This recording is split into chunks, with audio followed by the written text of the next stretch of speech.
Sometimes you'll need to convert from one media type to another media type, and maybe you need to go from one mode of fiber to another mode of fiber, or in an even more extreme case, you need to go from fiber to Ethernet.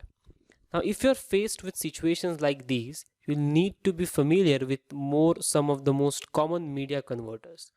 Well, in this lecture, we are going to talk about a few media converters and serial cable converters that are handy. First one is single mode fiber to Ethernet. These devices accept a fiber connector and an Ethernet connector and then convert the signal from Ethernet and single mode fiber, as you can see on the screen. The next is multi-mode fiber to Ethernet. The first one was SMF, this one is MMF. Well, these devices accept a fiber connector and an Ethernet connector and then convert the signal from Ethernet and then multi-mode fiber. The next is fiber to coaxial converter. These devices accept a fiber connector and a coaxial connector and then convert digital signals from fiber optics to coax, as you can see on the screen. Now, except for multimode fiber, all the cable varieties I've talked about so far are considered serial cable types. In network communications, serial means that one bit after another is sent out onto the wire or fiber and interpreted by a network card, that is NIC, or other type of interface on the other card. Each 1 or 0 is read separately and then combined with others to form data.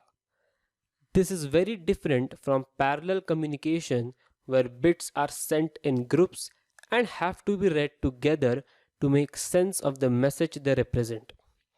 A good example of parallel cable is an old printer cable which has been replaced by USB. We will see USB in a couple of minutes.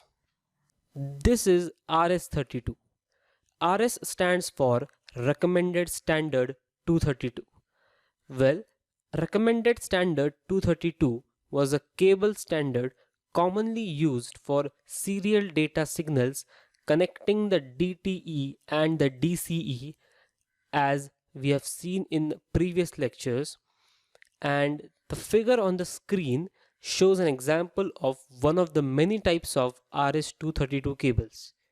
These cables normally connect to a connector on the device called DB9. Well, this image is common to all. Everybody know what this stands for. Yes, you're right. Universal Serial Bus. Universal Serial Bus is now the built-in bus for most of the motherboards. You usually get a maximum of 4 external USB interfaces, but add-on adapters can take that up to as many as 16 serial interfaces.